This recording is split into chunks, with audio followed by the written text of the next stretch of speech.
Hello, everyone, and welcome to the return of the Virtual Pub Meetup. And what an absolute cracker we have in store for you this evening.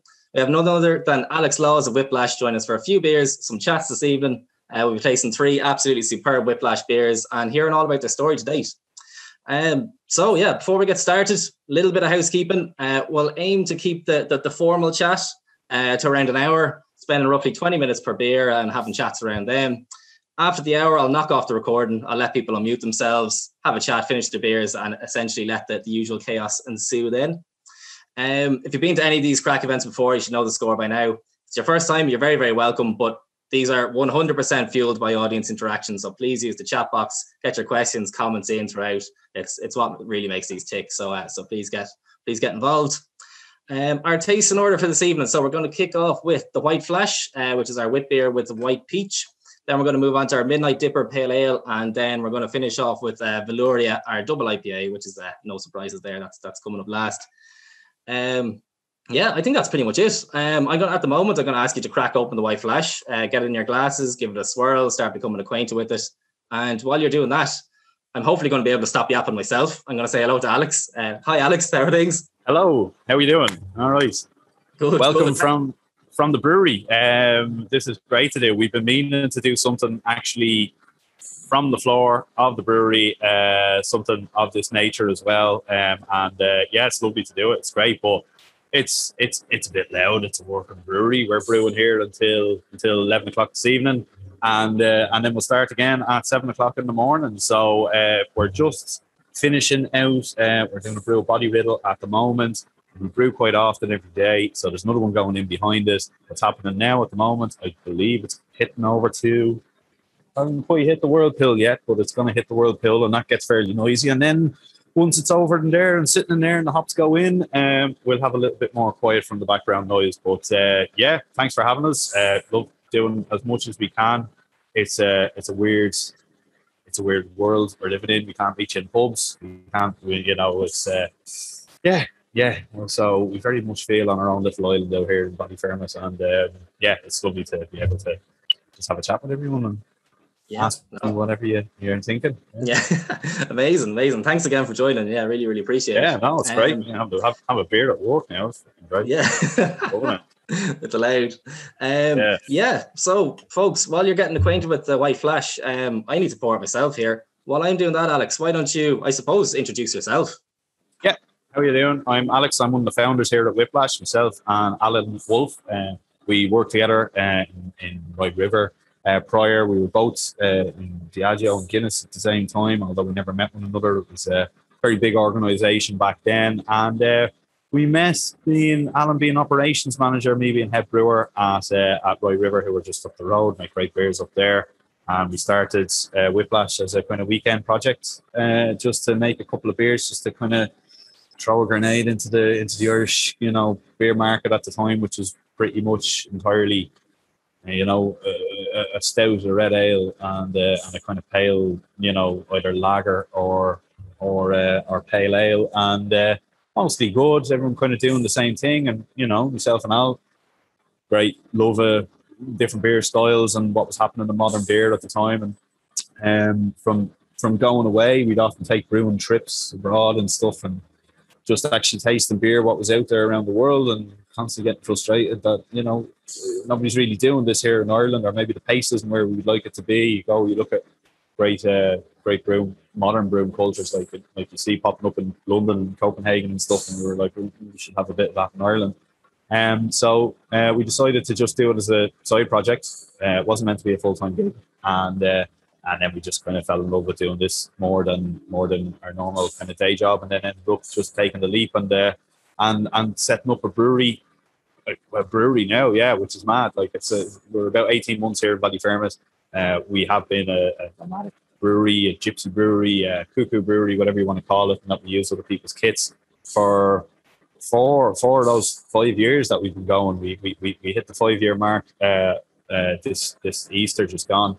And for all of that time, it's really just been, I think the first year we released maybe 4 beers total, in the whole year. So it's just like 1 a quarter kind of thing. And then the following year, a few more, but not that many. And then over the last kind of 2 years before we built the brewery here, We were brewing a lot. You know, we were spread out between a few breweries in Ireland, and we were in Switzerland. We were brewing in the UK a decent bit as well, and that was all in the build up hopefully enough volume that we'd be able to make this thing work and pay the bills once we built it. So that's what happened. So about 18 months ago, I think we hit. We built our facility here behind us. It's custom built, designed it ourselves, and just had it fabricated abroad, sent over, and it's extremely small, it's extremely flexible, and it's got a lot of speed, but not a lot of volume muscle. So we have to work it quite often every day, and we are now brewing about 6 times a day to get anywhere near the same type of brew length volume that we would have had even brewing abroad. But we're having way much more fun doing what we're doing now. So that's our life at the moment. Now we're 12 in our organisation. Immediately we went from 2 to 10 overnight, and we're now at 12. Most of which are directly just in brew shift work. If you're brewing 6 times a day over 2 shifts, a lot of brewers, including myself, production manager, lead brewer, Keen, runs all of the brewing schedule on the wall there, and we've quality manager now, Lewis, and we have Enric and Lindsay, and Rowan. I can say here name everybody, but it's we have our own packaging line on site, and yeah, we're knocking out. Last month we put out 11 beers, so we're fairly tired now. We bit off a lot there. We have 15 tanks, and we try flip them as often as we can. When we start putting lagers in there, which we're doing at the moment, it takes a little bit longer to get a turnaround, but generally, yeah, we make the type of beer we want to be drinking now, rather than kind of strategic. Let's see a lot of this style of beer in Ireland or whatever. So yeah, we're very much just what do we want to drink at this time of year, and that's what we make, and then we try to figure out how much of everything we can sell, and then just adjust the size of the brew accordingly, and then just make sure that we're brewing everything that we want to be brewing at that time. Okay, amazing. I just looking at John's comment here. He's saying you guys are certainly very productive. It's impossible to keep up. To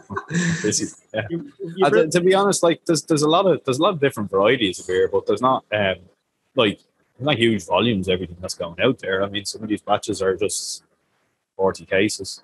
The big tanks that are behind me here, it's normally stuff that you see in the shops all the time, like roll over body riddle.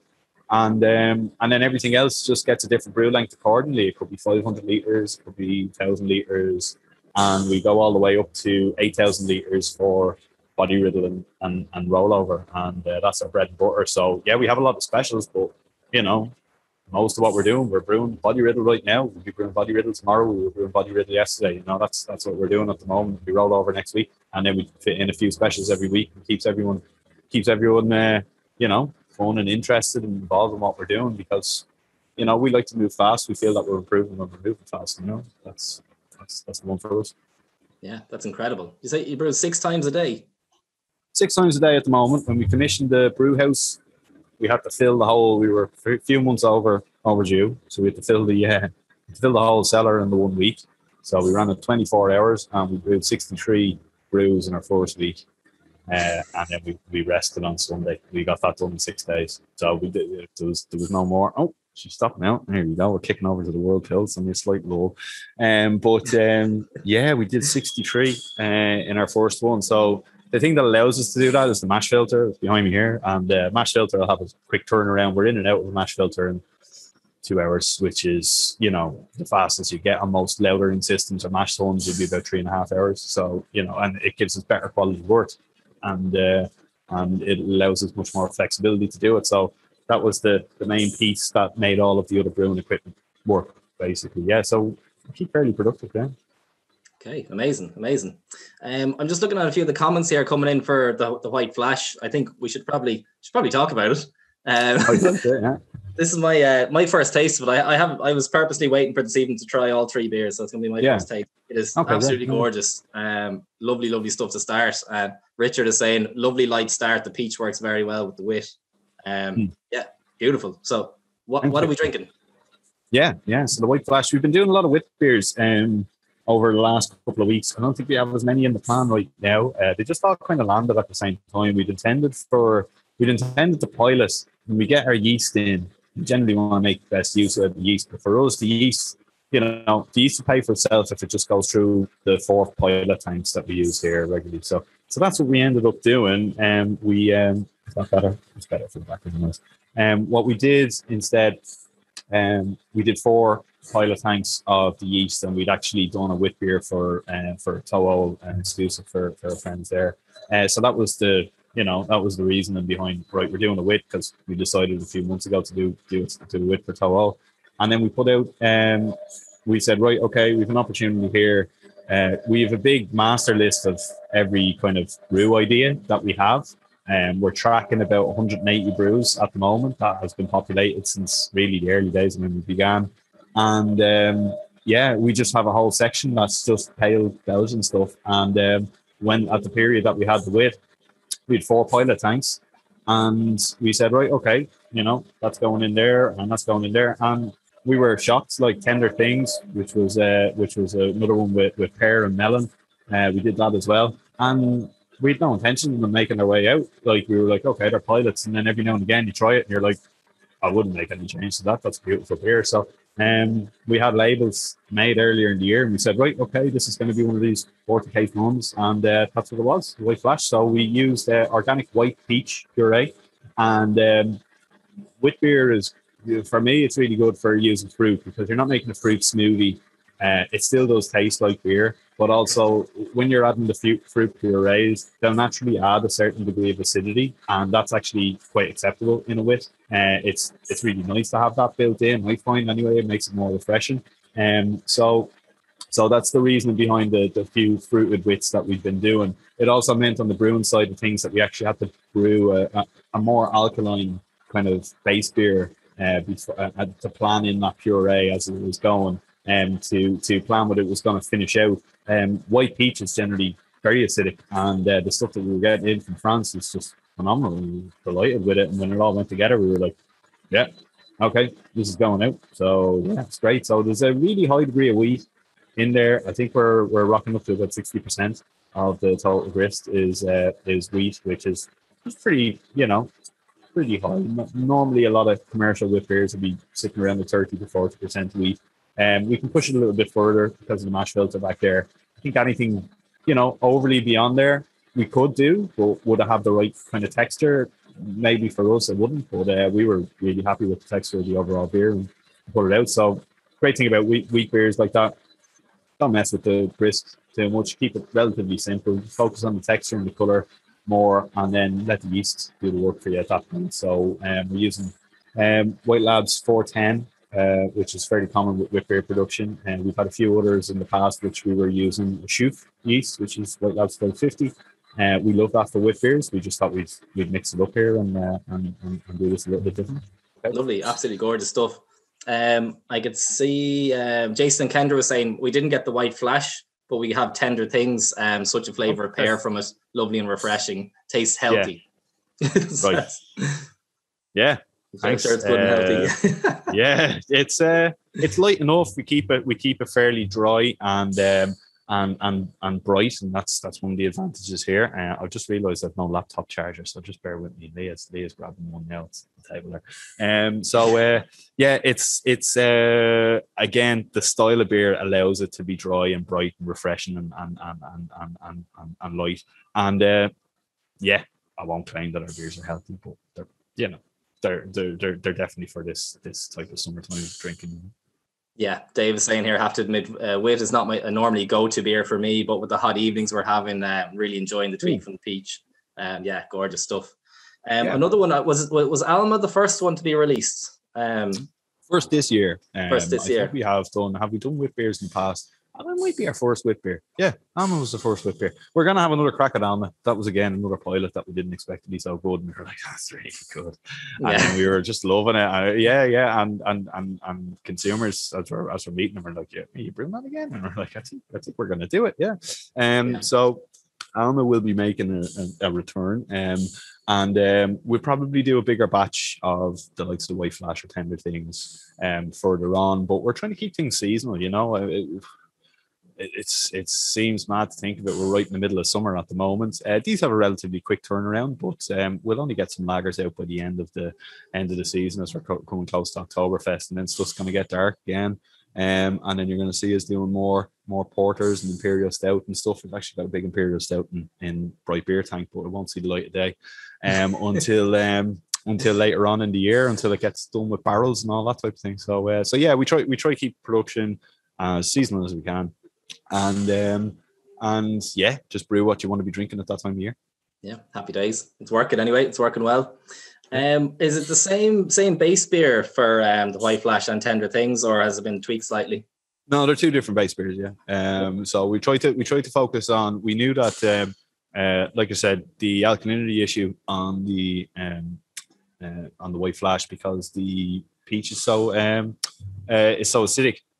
It actually informs what type of wheat we're actually using as well. So this actually incorporates quite a lot of torrefied wheat, because with that acidity, it actually brings down your perception of the viscosity. So how full and kind of thick that beer is to the mouthfeel. Whereas we had the opposite issue there with Tender Things, where melon in particular and the pear was actually going to add quite a lot of fleshy character. So we brewed a much drier beer to balance against that, and then the water profile is completely different as well. So they're different combinations of that. And then also the purees, they'll adjust your overall ABV at the end, because when you're calculating in what a puree is actually going to do, you still have to calculate the dilution effect that's actually going through them. So yeah, we had to brew completely different beers for them. All of our beers, the double IPAs and everything, like we try to work very carefully with the texture of stuff, and I can get into that a little bit when we start talking about the hops. But a lot of hops will give you a particular amount of mouthfeel, and that other ones won't. And we find that certain hops have a kind of thinning effect, or a lighter characteristic, whereas some are just really punchy and oily and low end as well, and they don't necessarily need the exact same grain makeup or water.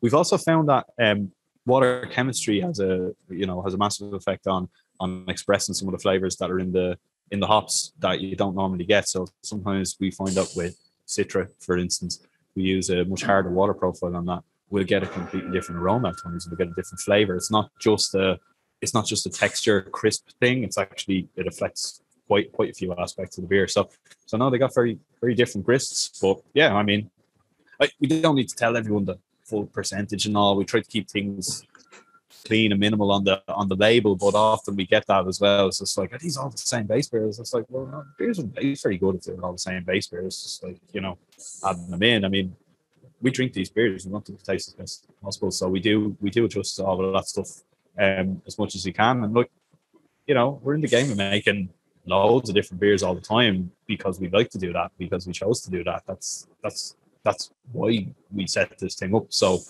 we quite enjoy having quite a few different recipes that we're working with all the time, rather than them being kind of base beers to just splash adjuncts on top of and stuff. No, we try to focus on a full recipe and how's this going to taste. We try to debate them when we're putting them through the brew house. Generally, we shift handovers to do all meet here twice a day at least, and discuss how things are going through. Generally, every afternoon we go into the cellar and we go, how's this progressing? What's your view on it as well? And everyone has some input as to what we should be doing with grists and water and yeast pitching rates and stuff like that. So yeah, they all get different recipes.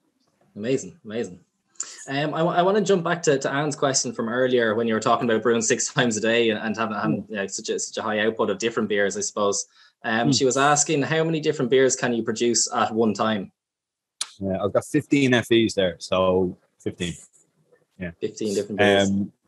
15 different tanks of beer at least. But generally that happen in cycles of 7 or 8. And we'll fill half the cellar if we're on like an ale week where we don't have quite a lot of piling or something like that, or lagers going on. One half of the cellar will be that week's production. The other half is the other weeks, and then we move over generally about 16 to 18 day average turnaround. But we've so many weird beers that are sometimes shorter. I mean, for instance, the Whiplash was done in 12, whereas our double IPAs take 18 to 21 days to produce. So they all just kind of even out at that stage. But yeah, we could do 15. We pushed it. We have a bit more room in the bright beer tanks as well, so kind of saved up a little bit.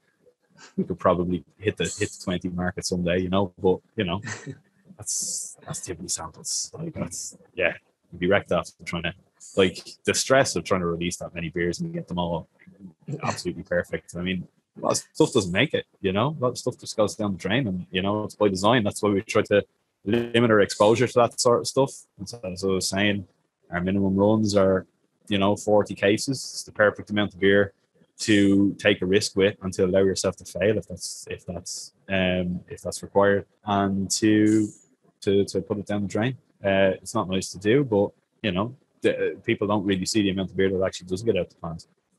So some months we just have a really lucky month, and we've got 11 releases. There was still a few beers in there that didn't make it, you know. So yeah, we push as hard as we can. But like I said, we're constantly getting better with every new recipe. It's just, as long as you're really watching what you're doing and taking a lot from that, then you can get better every week. Yeah, brilliant. By the way, if anyone here was in doubt that Alex was actually live in the brewery, I don't think there's any doubt there now. You can see. Are we hopping in? Yeah, we're into the World Cup. Moving behind. That's Enric behind me. Yeah, that's Enric brewing on shift this evening. I was on there yesterday, and yeah, I'll probably be back on Thursday. So there you go. Nice. But it's not the fake Zoom background anyway. No. Yeah.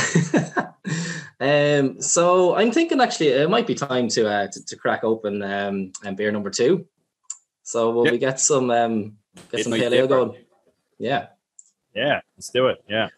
Okay. Right. So yeah, I need to grab mine out of the fridge, which is right beside me. So I'll grab it. Okay. Well, while I'm grabbing it, why don't you buy me some time, Alex, and introduce? I have a fantastic marketing manager who's done all of that for me, and Midnight Dipper is pale ale with Idaho 7. It's a variety of hop that's become really, really popular for a very good reason. It's been coming from Idaho generally, but particularly from a hop grower called Crosby Hops.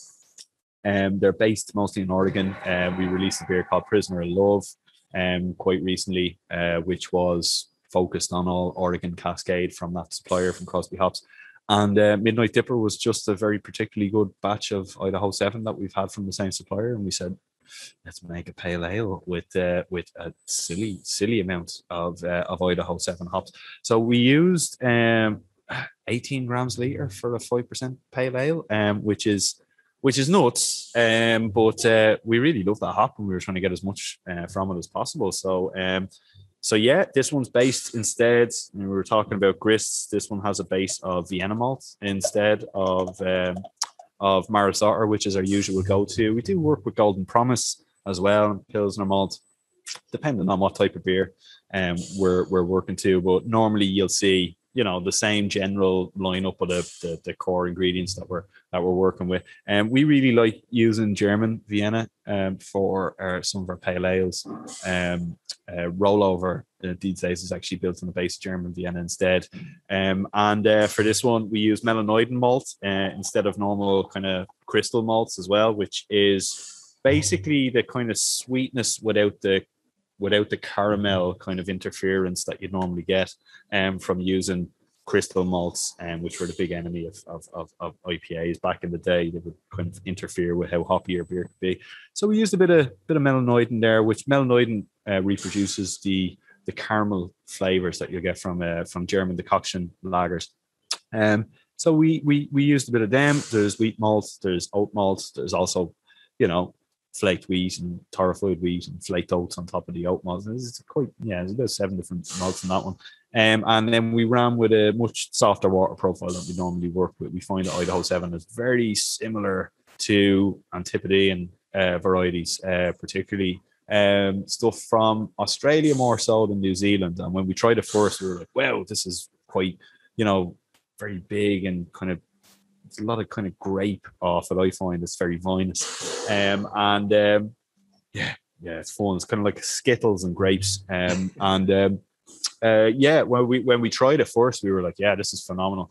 And the reason like Australian varieties smell and taste like that is because they don't use copper in the soil when they're growing the hops, and that allows their beers to their hops to have much more of a kind of stone fruit character. And a lot of American hops kind of have to go the other direction. When we tried this, and this was from America, we knew they had supply. Like, this is really exciting. This is really cool. So yeah, that's Midnight Dipper. So cheers! I've got one here in front of me, and our artwork, as always, is by Sophie de Veer. She's been working with us since the very beginning. It's all analog collage stuff,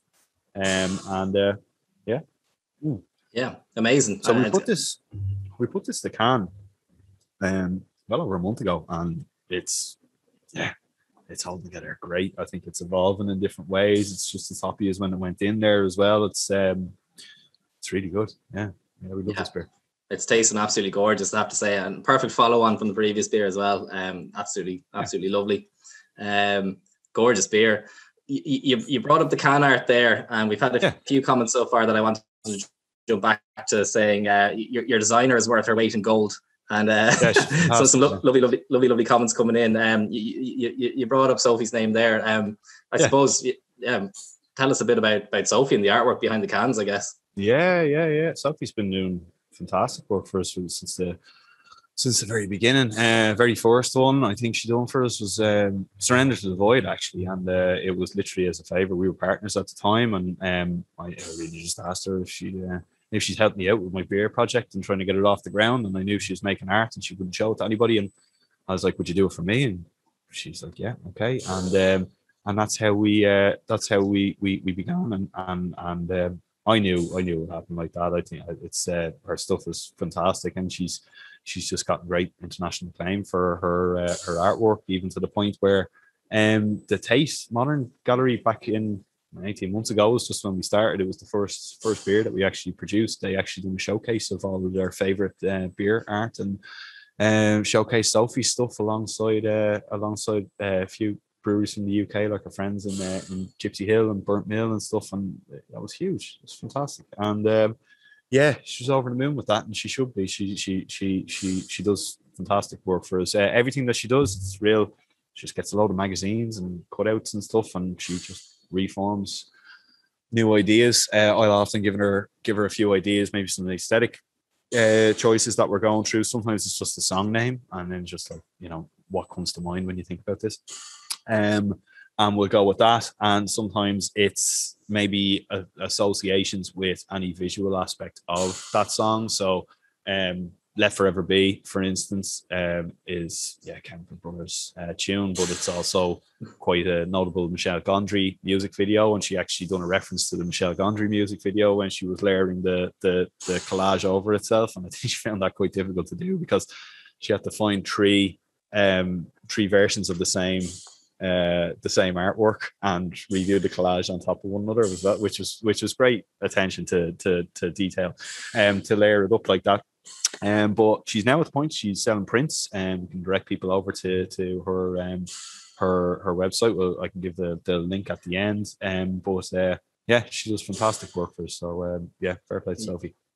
Yeah, Simon Boyle's already got there. Pop the link in the chat. Thanks a million. Did he beat me too? Fair play, Simon. Yeah. Good man. Absolutely fantastic stuff. By the way, Let Forever Be. Please tell me it was named after the Chemical Brothers song. Yeah, it is. Yeah. They're all named after. Most of them are named after tunes, with the exception of Gravity's Rainbow. Gravity's Rainbow was not named after that horrific Claxton's thing. No, that was the Thomas Pynchon reference. But some of them are just funny names. Scaldy Porter. Somebody just asked me if it's called me beer. Scaldy Porter, and I said yeah. And this is a great name for Porter. Yeah, let's go for it. And some of them have funny kind of backstories, but we don't have as many of them. You're releasing 11 beers in a month. You don't have to come up with 11 like bad puns or something like that. It's rubbish. Like, so we try to avoid doing too many of them. So we just look at the playlist, what's been going on. I think somebody's been making a playlist of some of the tunes that we've been releasing last month because I heard like 4 in a row that have all been releases. So like Velouria came on first, and then something. So there's some Whiplash playlist knocking around on Spotify, I'm sure, at this stage. That's just going through all these silly tunes, but most of them are tunes, yes, with the exception of Hot Pursuit, which was some bollocks tried to rob one of the bikes from the shutter the other day. Not the other day, it was last year, whatever, and I ended up chasing them around the car for about 2 hours. And then I thought he was on one of our bikes, but it turns out that it was just a bike that he was going robbing bikes on. So it turns out I was just trying to rob his bike. So we just got a Hot Pursuit. He got away with it anyway. That was fairly hairy. I got back and they were like, "What are you doing? Like, you had a knife and all." I was like, "I didn't know that." Anyway, it got pretty gnarly. It didn't turn into a fatal deviation situation. No, it didn't. No. So that's, again, fair play. That's the film. At least. Yeah. Yeah, what a great film. Someone only mentioned that in the UK, that they actually Googled what fatal deviation was after having our beer, and ended up sitting through the whole film on YouTube, and I didn't know what to do with themselves for about an hour afterwards. And what a film to show them. Here you go. There's Ireland's. There's our best and only martial arts movie. Although there's that Moving Target one now as well. The amount of times I've been sent that link, I still haven't taken the time to actually sit down and watch that yet, but I'll give it a go. Amazing. Just on the artwork, I suppose, just Declan saying here, with the large and growing choice of beers on the shelves these days, the can art is so important, and Whiplash cans are so distinctive and innovative. It helps that the beer tastes great too, but they really stand out on the shelves or the fridge, hopefully. That's amazing to see. That's will be there. Thank you. Yeah, 100%. Richard mentioned the F word earlier. Fidelity. Unfortunately, we've had to postpone this year, obviously. But you're coming back out of our control at this stage. Absolutely. Yeah, coming back stronger next year. Yeah, 100%. I mean, like everyone's booked. You know, it's we're good to go. We're starting out some breweries pretty soon. You know, a lot of people have their tickets already. Really funny, you know, we said, look, we have to move forward a year. Like, we started selling more tickets when we made the announcement, because people, I think, were a little bit sketchy about, you know, was it going to happen at that? Like, when we announced Fidelity at that time of year, I mean, every bit of report that we were getting from the government back in last November was everyone's going to be vaccinated by April. That was the idea. I don't think I'll be fully vaccinated, you know, until autumn time or whatever. But you know, we're hoping life has to go back to normal. You know, it does. Like, so, you know, breweries are raring to go. We got more confirmations the minute we were, you know, we had the second date as well. So yeah, we're booked up. We are ready to go. It is happening. We can confirm. I mean, like, it's up there. Tickets are for sale. We're doing it over 2 days now. 2 evenings. They're going to be completely different beer lineup every time. There's going to be more presence from the US again this year as well. This year coming, everyone's just raring to go. So yeah, it is happening. We're dying for it. Everyone's sharing their pictures from it. It was like this date today, like 2 years ago. I'm still getting updates every day on the phone of people taking their pictures of Fidelity and stuff, and it's just what a party. So yeah, we're raring to go. We want to see how much we can expand on it. You know, at the time that we were doing it, we were building the brewery here at the same time, and every brewery was coming back to us as you need to calm down. You need your head checked. You're trying to run a big international beer festival at the same time, actually commissioning the brewery, and we were like, you know, the brewery was delayed. You know, we were meant to be fully commissioned by that stage, and the reasoning for the festival was to bring everyone over, have the one excuse for everyone to come over and see the brewery, and that was the whole beginning of Fidelity. But based off the response, you know, we've done it again. It's happening. Nice. It's happening soon. Yeah, so we'll start releasing the lineup. We'll start trickling it out pretty soon. Amazing. I think Thomas on our call here actually won tickets to it. He was all excited to come down. Oh yeah. Congrats. Lovely. Yeah, I don't remember that. Yeah. So actually, just before we move on the names, Anne was asking, where did the name Whiplash come from? From the pain in my neck, working in different breweries. That was the joke of it. Yeah. It was just from moving too fast at different facilities and never really getting a chance to kind of slow down and brew new stuff. And that was the joke. We'll call it Whiplash from the pain in their neck. So there you go. It's become its own pain in the neck. That's where it comes from. Love it.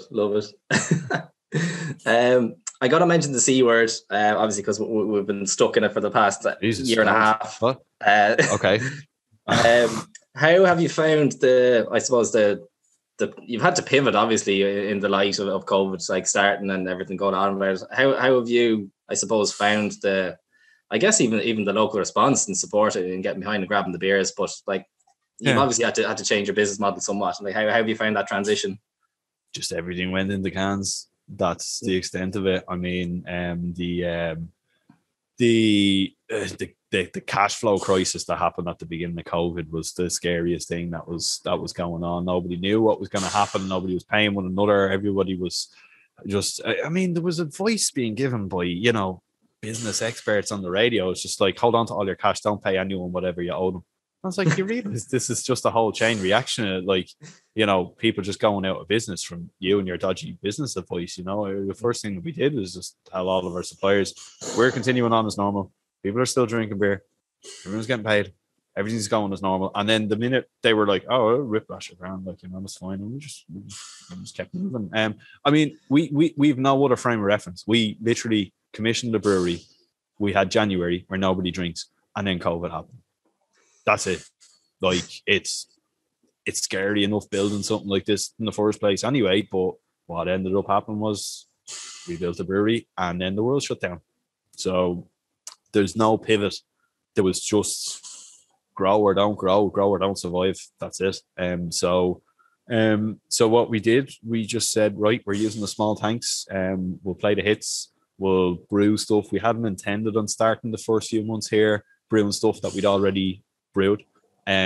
However, I think at a time of uncertainty, generally around the world, it's just kind of nice to go, look, at least, surrender to the void has happened again, or I know this beer, or I know this, or whatever. I just want my comfort. So I think everyone went through that at home. You know what I mean? What are the nice parts of being at home? It's cooking nice meals. It's actually being close to people, doing enjoying that sort of stuff. And we would hope that our beers played a part for folks in terms of, like, I want to sit at home, I want to have some comforts there at the very beginning of it. And then, we started to brew a lot of stuff. I think we're near 80 beers or something like that are you kind of listed down or whatever, because we're all at the stage where we're just sick of being locked in and we want new experiences or whatever, and all we can do is just kind of keep firing out new beers and stuff like that until the world opens up again. So to answer your question, we moved everything into cans because all the pubs shut down. We disposed of an outrageous amount of kegs and took the hit on that, because that wasn't happening. We invested in cold storage immediately. I'm sitting here right beside our big cold stores. All of the cans went into cold stores. And then we set up the web shop. And when you get your web shop deliveries, it comes directly from our cold stores. And we don't dispatch over Friday, just to make sure that it's not sitting in a warm van somewhere. And if you want very cold cans, you can get it from here. And if you need your cans on the days that we can't deliver them, buy them from one of our customers because they're great too. Absolutely amazing. Yeah, amazing. Just on that, I suppose, before I move on, do you think the way you set up your brewery, obviously it was by design from the very start, but that's worked in your favor, I'd say, in terms of what's happened with COVID, rather than having a couple of really big tanks where you probably designed it to have so many small ones, but it's probably worked out well for you. Yeah. No, you have to have made a decision before you sign the check for 15 fermenters. You know what I mean? In your first go, you've had a fair look at how that production planning is going to happen. Running a cellar that's 15 FEs on the go, is not something that was new to me. But and I really liked it, and I've always kind of dreamed of like, what if all these beers were different beers, you know what I mean, rather than just different steps of the same, you know, of the same this or same that.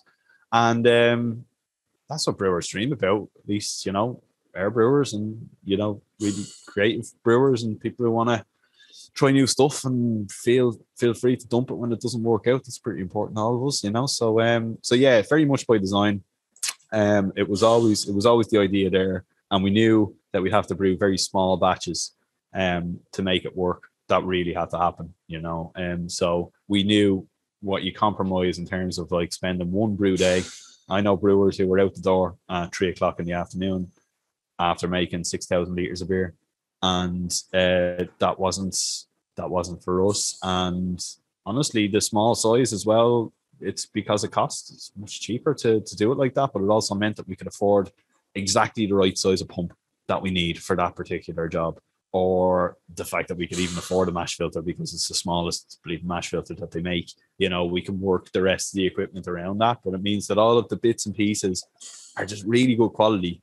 It's just, if you want something that's making you this good of a wort, you just have to work the arse off it to make your business work. And if you want all the stuff that you've thought about. So, you know, other things that we do here, we save on other things. We're pretty energy efficient. I mean, like, there's a lot of work that's gone into the engineering and sustainability here. We recoup our steam from the kettle. We throw that back in there. We only use about 30% of the steam of a similar size brewery. So, you know, we've cut down our carbon footprint there. All of our beers are naturally carbonated. They're all spunded in tank as well. We don't add carbonation in any of our beers. So that helps a lot as well in terms of our CO2 footprint, but it's also how you want to be brewing. And it's a nicer bubble. It's a better mouthfeel to the beer as well. It's like doing things the difficult way is, you know, generally the right way to do it, you know. Don't make life harder for you. Work smarter, yeah. But like, you know, usually the hardest thing to do is usually the right thing to do. So that's what we try to do. Yeah, love it. Love to hear it. Absolutely brilliant. Just to find a few comments on this one, on Midnight Dipper. So Richard's saying, yeah, loving this one. If Whiplash has a signature profile to me, it's this type of thing. Fruity, round mouthfeel with a decent hop hit. Yeah, absolutely gorgeous, I have to say. Really, really and something that comes back to us, particularly in the UK and all, and how far and distant, like, you know, New England style of beer has gone, is everyone's just like, oh, Whiplash still make bitter beer. And then, you know, Ireland people are like, Jesus, there's no bitterness to that at all, or something like that. And like we straddle that line of we just brew them the way we want to do, but like, that's, you know, something, the hop kick that you're talking about, it's not just the aroma or the oil profile. You leave a lot of bitterness in there, compared to what's going on in New England, the hazy beers or whatever. But thank you. Lovely. And then Jason just said, Brew the Hits is a great name for a beer. So maybe shut up and play the hits. That's it. Yeah. Yeah. Love it. I'm thinking it might be time for some Velouria. Get some double IPA going. So that's your cue, folks. Yeah, let's do it. Love it. This time I actually took it out of the fridge with the other one, so I don't have to get up. Yeah. Being efficient. It's of no surprise to anyone that I'm a massive Pixies head as well. So this is obviously a Pixies reference that we're doing again. Bone Machine was as well. Although people are like, is that Tom Waits or Pixies? And I was like, no, it's a Pixies one, but we did a Clap Hands one for a little Tom Waits reference years ago. So yeah, funny beer. I mean, people, losing their mind over Strata these days, and we've never been able to get our hands on Nelson Sauvin for years now, just because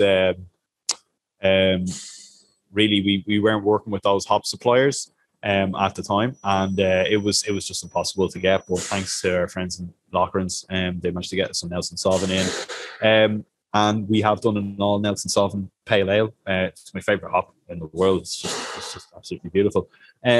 But yeah, we had to laugh because they're the two most expensive hops that we buy. And I was like, let's do it. Let's police cops, you know what I mean? Let's throw them together and and Lash Estrada Nelson Soft beer together and see what happens. And I think it worked. So I was pretty happy. So yeah, it's pretty big. And actually, when you put the two of them together, to me, it gets very close to Amarillo. To be honest, it's quite finest. It's quite a lot of white wine and passion fruit and a little bit of that peach character you're getting from the White Flash as well. Generally pops up in Velouria. And then we push the shit out of the oat grist on it as well. One of the nice things about the mash filter is it allows us to brew combinations of grain that are actually impossible to brew other times. We've put a brew through that's 100% rye, which is like, you just can't do that on the mash one. You can't do it on a lauter, so it's not possible. But because of the makeup of that and how it works with, you know, pressure and grinding stuff to flour, it allows us to push the out volume pretty high. So I think we hit like 45-50% oats or something like this on this, which gives us like that creaminess, because it's like, yeah, we're calling it Velouria, you know, velour, you know, velvet, you know, let's focus on the mouthfeel on this one that little bit more as well. Yeah, absolutely. On that, yeah, Richard has said best lo-fi video ever for Velouria. Yeah. Sean is saying it's got a great pillowness to it. Yeah. And Jason Kendra saying dangerous, that it's so easy to drink. Yeah, it's absolutely gorgeous. Really, really good stuff. Thank you. And that all comes down to our quality manager, Lewis, who's a yeast wizard. And his whole day is just, you know, Keane swoops in and does the production plan in terms of calculating how many brews we can get and, you know, limiting factors in terms of how many times we can mash in and get all of that going. And then Lewis will swoop in and then go, well, you know what, I haven't got yeast for all of that because I'm going to do this exact thing with the pitching or the weights or whatever. And yeah, he's fantastic. It's one of the places that we've really improved since we brought such talented people into the business, into the brewery. Yeah, when you say that, yeah, that's down to our team. It's no longer the Alan and Alex show. It's all of our team here, and they do a great job, you know. Yeah, 100%. Yeah, I'll give a shout out there too. Like you said, you went from 2 heads to 10 heads overnight, and then I think you have a few more since then as well. We're at 12 now. Yeah. That's incredible. It's great to see. We've had Lindsay on in the past, and we've had Leah on in the past as well for chats. Yeah. As I was saying at the start, Leah's just been an absolute superstar getting everything set up. So yeah, the huge props to her. She's amazing to deal with. So you've obviously got a fantastic team around you. Yes, we do. Yeah. We're extremely lucky to have them. It's fantastic. Yeah. Brilliant. There's a good few questions coming in here that they're building up, so don't worry, folks. We're going to get to them shortly.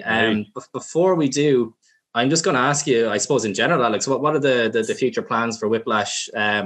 I don't know how short, medium, or long term you want to go there, but what's coming down the line? In terms of beers that we're working on, we're always knocking away at pilots and stuff, and that's been fun. I'm looking at a load of barrels here and trying to scratch my head, trying to figure out how we're going to package them. So once we have a packaging means for packaging up some of the weird stuff that we've been doing over the last while, then you'll see a lot of barrel aged beers coming down the line. We put some extremely weird stuff in there, and they're going to be fun. But in terms of other stuff that we're planning, we're being quite selfish. I mean, the main things that we're planning in the brewery is building an office and, you know, locker rooms, and we'll put in a big cold room over here because the one that we have is on rent, and really just focusing on just giving the staff, you know, everything that we need to give them. And so they're the normal plans. I should be getting everyone excited about all the mad shit that's coming down the line, but like, you know, it's no more mad than the month that's just gone. You know, it's like some months you're going to get 5 beers, some you'll probably get 20. And, you know, we've just kind of built it up like that. And that's how it goes. But like I said, we have that list of 180 odd beers that we plan, and we add to them when we're feeling particularly creative, or we're all in a van on the way to a beer festival or something like that. We're all chatting away about beers.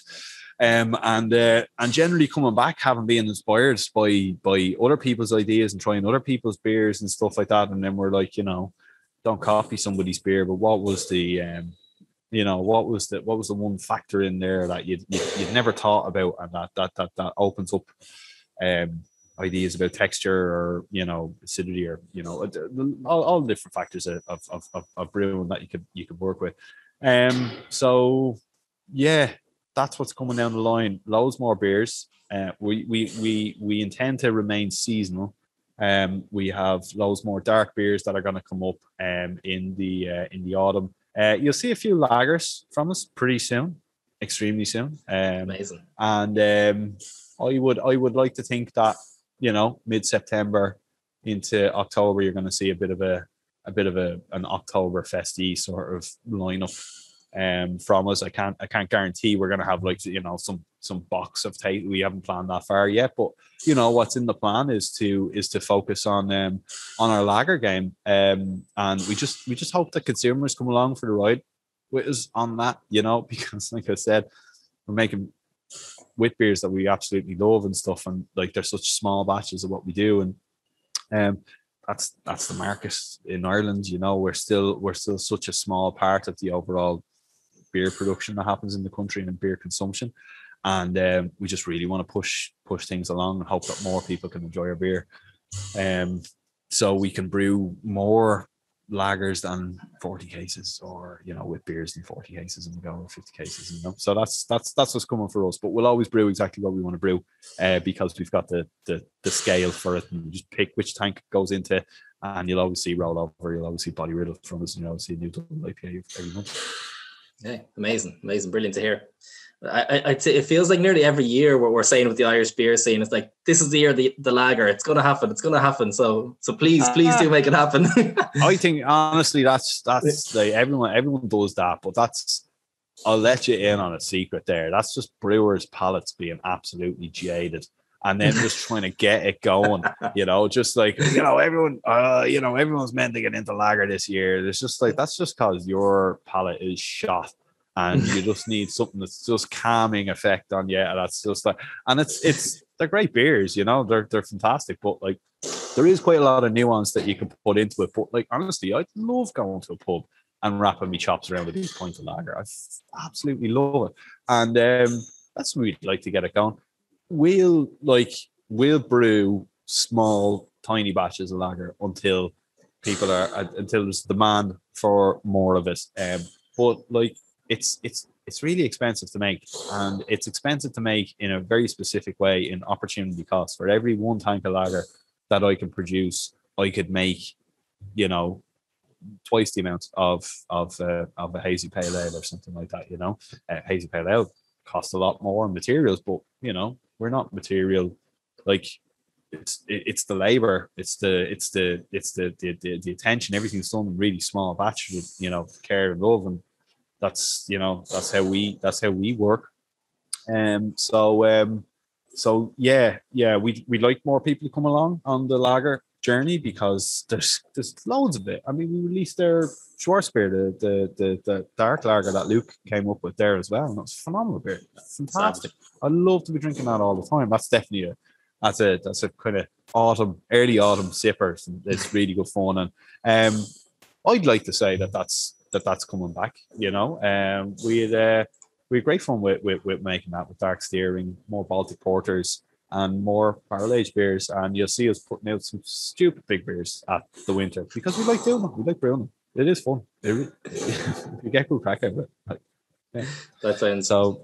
That's what we're planning. And then, in terms of, like, and somebody's going to ask me about tap room, there's no tap room. Okay, tap room's not happening. Leave it alone. I'm sure there's about 4 messages there. Did you see the questions coming in, or what? Are you psychic? Man, I can't see them. No, honestly, I've never done one of these without being asked if we have a tap room. We don't have the space. We don't have the time. We can't do it.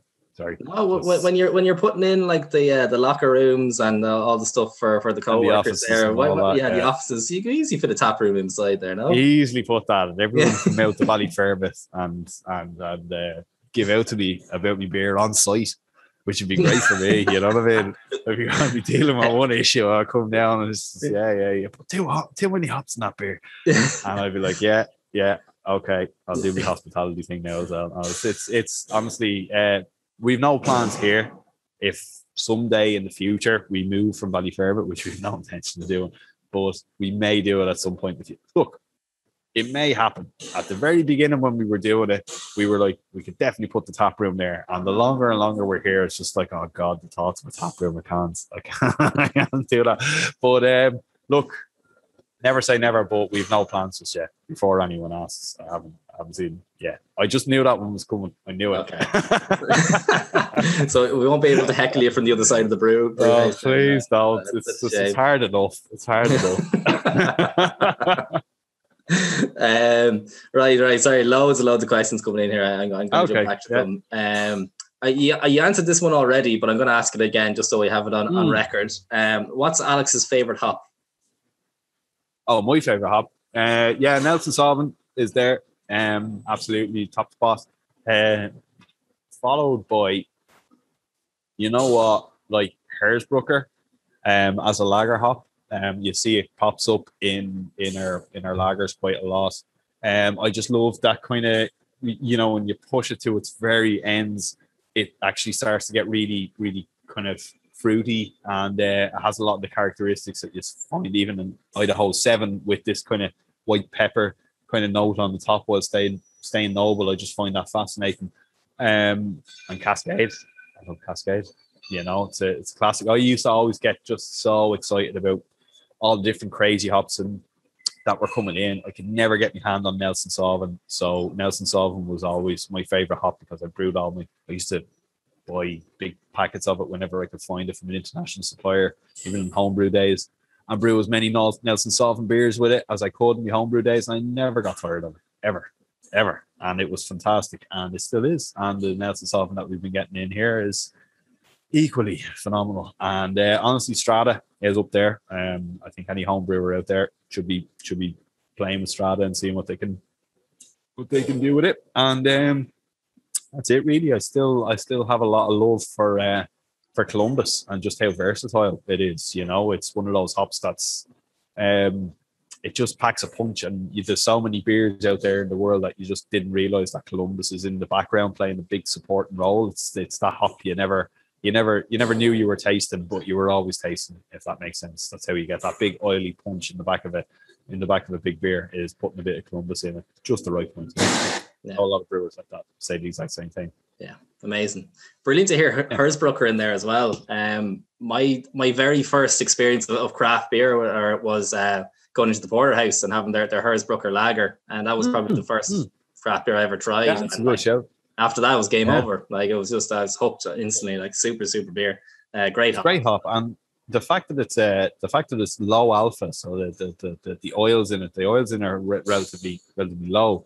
It actually means you can put a huge amount of the actual vegetative matter without making your beer overly bitter as well. When we made Blue Ghosts, our German pills, it's 100% Whirlpool edition, and when you're doing that with hops, so German pilsners are usually about 40 IBUs, which is very, very hoppy, you know, a very bitter style of beer. And when you're working with hops that are all about 2% alpha, and your average out there is like 7 to 12, you know what I mean? It just means that you can fit 4 times more hops into there. So we were like, okay, you know, let's see how far we can push this. And we pushed the hot side there to about 10 grams a litre in the Whirlpool when it would normally be 2 or 3. So, you know, they start to take on a completely different flavour at that stage. And it's really fascinating how far they can go. It reminds me of hops straight from the vine, like wet hops. It's special stuff. And also remember, like, not every hop is meant to be in an IPA. You know, IPA is the most dominant thing for beer consumers and stuff, but not every hop that's made in the world is made to go into an IPA. It's the obvious place to put a hop because there's loads goes into an IPA. But I love Hersbrucker because it's, in my opinion, the best hop to put in a German Pilsner. And I love German Pilsners. They're really hoppy beers. They're beautiful. Brilliant. Amazing. Question from Joe, a double barrel question from Joe.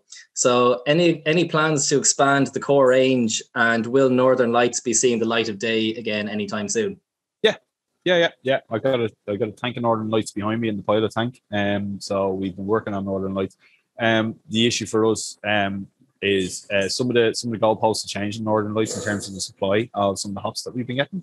and it's been affecting the consistency of the beer on heated 4th-stage samples, and we weren't happy with. So, you know, when you see our best before date that's on there, that's from a process where we age all the beers for 9 months to 12 months, and Northern Lights wasn't holding up, and we decided, yeah, we're taking that off, and we're adjusting that, and yeah, we've been working on Northern Lights every 2 weeks for however long it's been, you know, off sale for six months or so now. But yeah, it's coming back. Yeah, we're nearly done.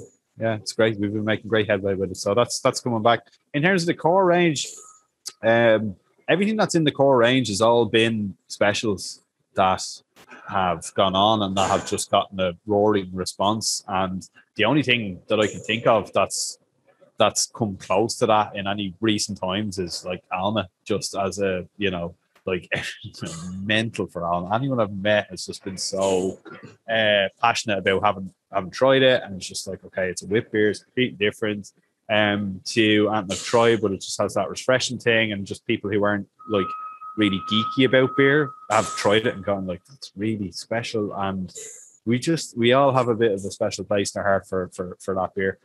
So that might see a return. I can't say it's going to go into a core range or whatever, but what we want to see happening is we might have a couple of beers that you'll be able to get for 6 months of the year, and that they'll be swapped out for the other during the other 6 months with a couple of other beers.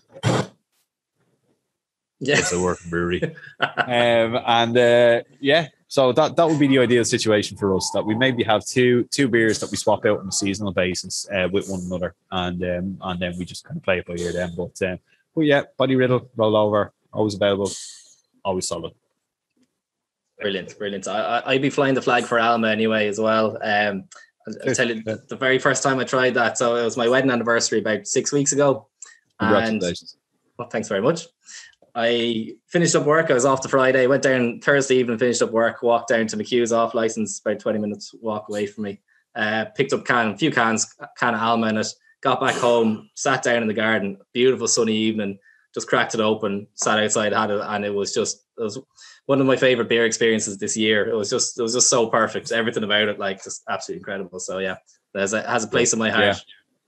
Does Alma. I definitely brought some out the back garden when I brought it home for us as well. Might even brought it down the back field or something like that. But yeah, it's been fantastic. So we'll stick on another batch. Definitely, we'll see how big we can put the tank in for it. But yeah, we love drinking that beer. It's great. Yeah, lovely stuff. This is a horrible question from Andy, but I'm going to ask it anyway. If Alex could only drink one Whiplash, only one Whiplash beer for a year, what would it be? No other beer than Whiplash beer for a year.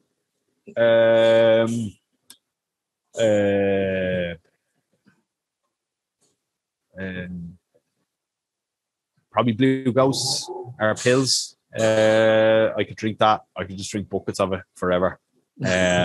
It's just very, very, very well balanced, good Pilsner lager, and you know, it's hoppy enough, and it's also, when you want to take a break from all of the big melt in your face, you know, big hop kicks and stuff like that, it's still a lager, and it just, to me, it just straddles that line of just like, that's an everyday beer, that's an everyman beer, that's just a beer. Yeah, it's great. Yeah, so yeah, Blue Ghost. There you go. Lovely. I'm looking at the clock. We're gone 9:05, so we'll start to wrap it up shortly. While I'm doing that, I'm going to ask all of our good folks at home to ask, or to say, what would you like to see Whiplash brew next? Get any suggestions in there that might get up on the board for later on the year. Start shouting them out. I'll come back to Joey's comment from a while ago. He's asked, have you ever considered publishing recipes similar to what Brewdog did before? And if you do, can he steal them?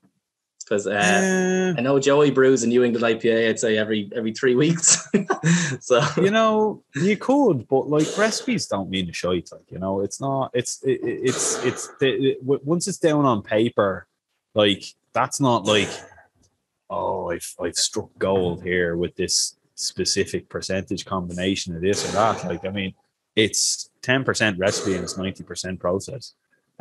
So that doesn't necessarily fire out a few recipes. It doesn't really bother us. The other thing is that our recipes change pretty regularly because the raw materials change. And we have to change it to make our beers consistent. So look at that.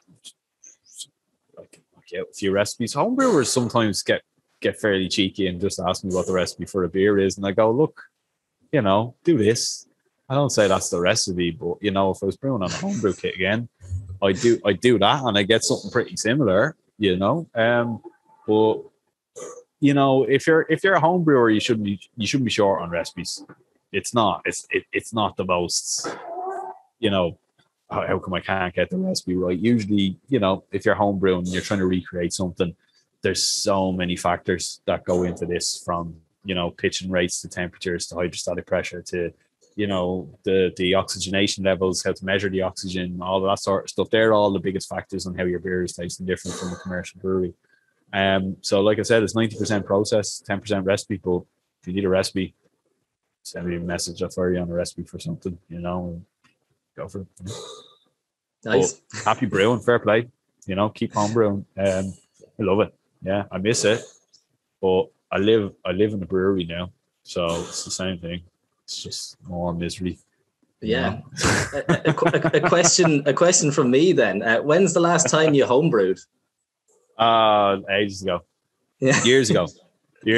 Yeah. No, can't. No. But I've been working stupid hours since I stopped homebrewing. So no, it's when you get off work, it's a bit of an occasion in itself.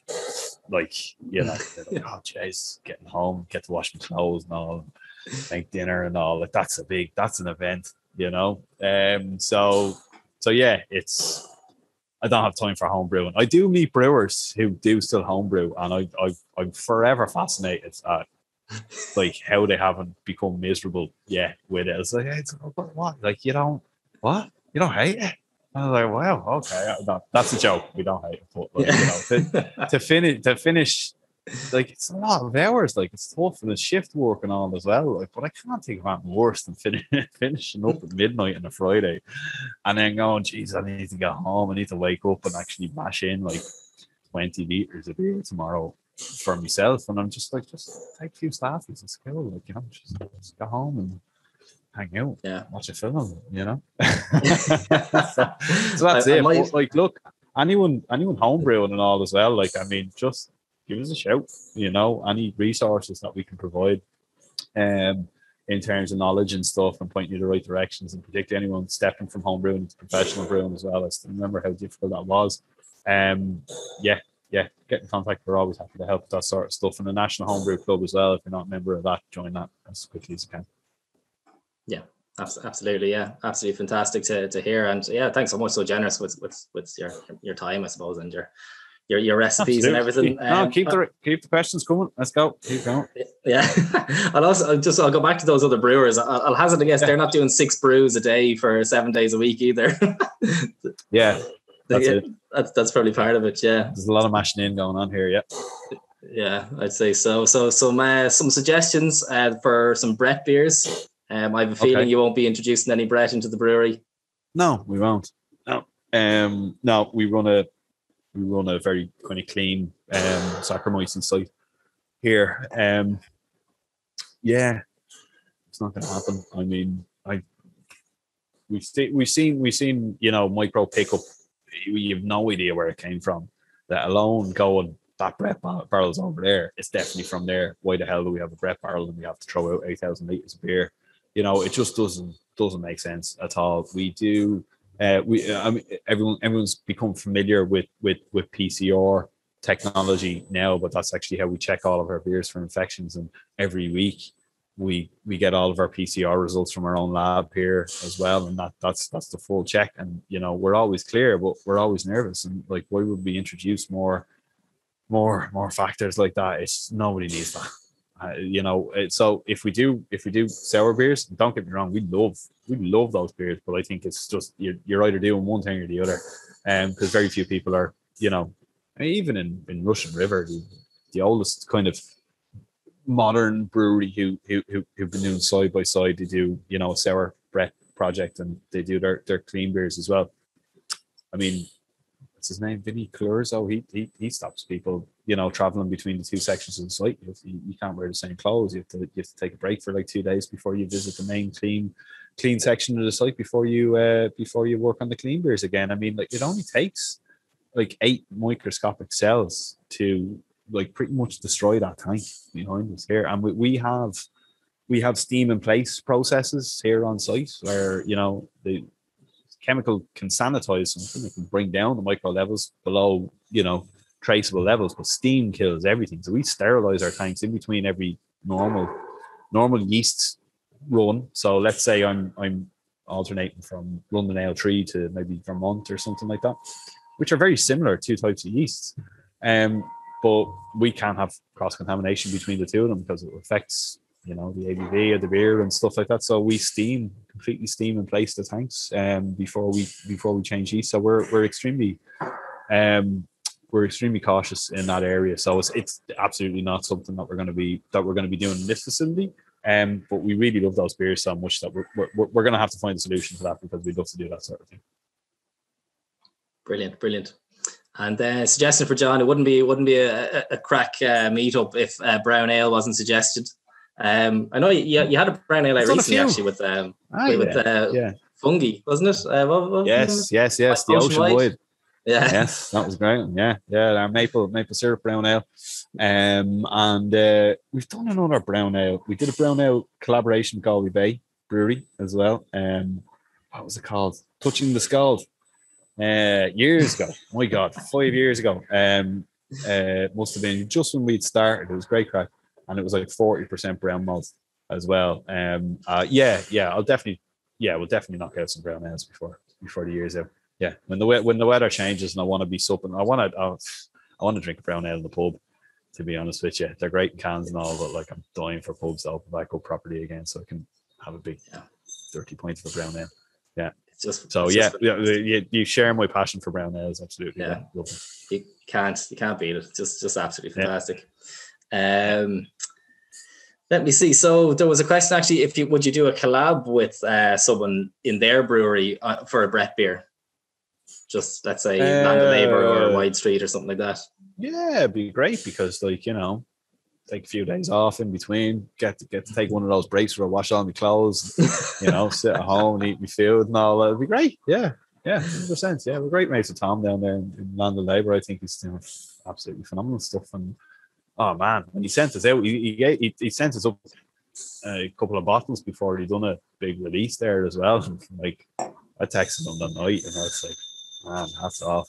This stuff is like, he killed it. It's fantastic. It's just so we're really proud that there's just sour beer of that quality happening in Ireland now. Tom's the man to do it. Who's ever man to do it? Land of Labour. Just absolutely fucking kicking arse. I haven't tried much Wild Street, to be honest with you. Stuff that we have tried has been really good, really interesting. And me and Tom go way back to the homebrewing days and stuff. And those big bottles that he sent us up as well, and like, can get my hands on, has just been fantastic. So yeah, delighted for him as well. He's killing it. It's great. Yeah, absolutely. And Thomas has said Muff beckons, so you've obviously got Deck up and Otterbank up there. Deck's visiting me. Deck's up to me on Friday. He's saying hello anyway. So yeah, I was only texting Deck today. So yeah, we'll try to get up to Muff at some stage. Nice. No, he has to clean himself before he goes into the brewery now. I was thinking in general, Deck. Yeah. If you do a Breck lab beer with someone, you have to take your 2 days off. You might be able to homebrew again. You might get that. Oh yeah. The world needs more homebrew from me. Yeah, definitely. Yeah. I'm thinking more and more fantastic comments in here. People loving Velouria, absolutely super beer. And I was saying, you've made me very happy with the promise of an Imperial Stout coming. Just opened Velouria. God, it's gorgeous. So yeah, super stuff. I think we'll start to wrap it up there. We'll start to conclude our formal session. Just wanted to say again, massive thanks, Alex, for joining us. Super chat, absolute gent, and you're brewing some absolutely unbelievable beers too. one thing I find absolutely fantastic about Whiplash in general is that you're really making waves and making noise for Irish beer on the international scene as well. Absolutely fantastic to see. So thank you so much for what you're doing. I think overall for Irish beer, it's absolutely brilliant. So yeah, well done. Keep up the good work, and thank you so much. That's great. It's lovely to hear. We work hard, and we always love hearing from people as well. I know we're knocking out a load of new beers all the time as well, but there's always someone here and there's always someone listening. So if you ever want to get in touch, give us a shout and let us know how we're getting on. And